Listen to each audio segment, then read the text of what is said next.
ఇక్కడ మనకి 33వ వార్డు అని చెప్పి రకరకాల అన్ని వార్డులో భూ సమస్యలు ఉన్నాయి. భూ సమస్యలన్నిటికీ నేను కూర్చోబెట్టి ఒక్క సమస్య కోసం రాలా. ఇప్పుడు వైజాగ్ లో అడ్డగోలుగా భూమిని ఆక్యుపై చేసుకున్నా, అమాయకులు సామాన్యులు భూమి అడ్డగోలుగా ఆక్యుపై చేసుకున్నా, నేను మీకు మాటిస్తున్నా, మేము ప్రత్యేకమైన కమిషన్ నేను దగ్గరుండి సెటప్ చేస్తాను, నేను పెట్టిస్తాను, నేను మాట్లాడతాను, నేను పని చేయిస్తాను. అందరూ నాయకులు చంద్రబాబు గారు కూడా చెప్తాం, అన్కాంప్రమైజింగ్ చేస్తాం మేము. అందుకని మీ ఆశీస్సులు ఆలోచించండి. భవిష్యత్తు మీరు ఏదో ఈ వీడియోలో కాదు, నెక్స్ట్ 20 years ని ఆలోచించుకునే ఓటేయండి.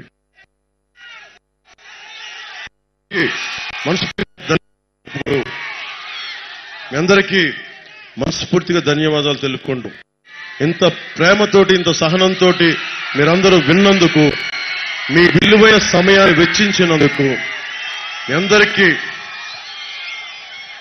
అందరికీ నేనున్నది 5 కోట్ల మంది ప్రజల్ని సంరక్షించడానికి, మీ ఆస్తుల్ని పరిరక్షించడానికి, మీకు స్వేచ్ఛ భద్రతని ఇవ్వడానికి.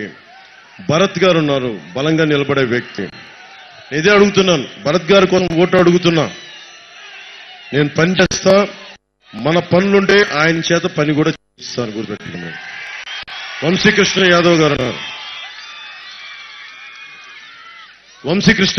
ఉన్నారు, తన గాజు గ్లాసు గుర్తు మీద పోటీ చేస్తున్నారు.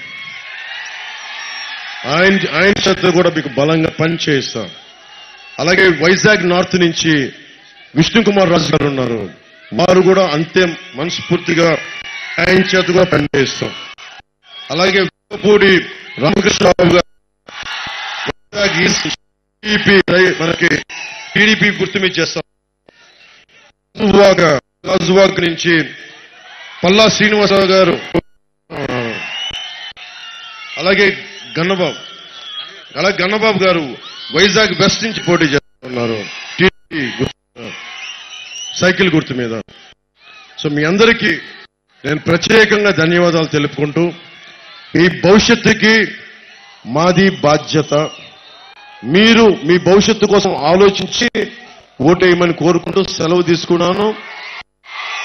ఇంత బలంగా ఉన్న మీ అందరికీ ఆయురారోగ్యాలు కలగాలని, వేసవిలో మీరు తగు జాగ్రత్త తీసుకోండి, మీరు ఆరోగ్యంగా ఉండాలని కోరుకుంటూ, భవిష్యత్తు బాగుండాలని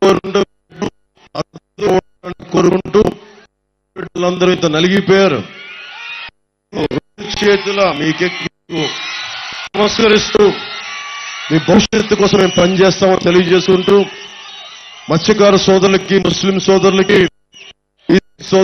ఎస్సీ ఎస్టీ అగ్ర కులాల సోదరులందరికీ కూడా, కులాలకి మతాలకి ప్రాంతాలకి అతీతంగా ప్రతి ఒక్కరికి, మా మీడియా మిత్రులకి, గవర్నమెంట్ ఎంప్లాయీస్ కి పేరు పేరున ధన్యవాదాలు తెలుపుకుంటూ, మాకు అవకాశాన్ని ఇచ్చిన మీ అందరికీ ధన్యవాదాలు తెలుపుకుంటూ సెలవు తీసుకుంటున్నాను.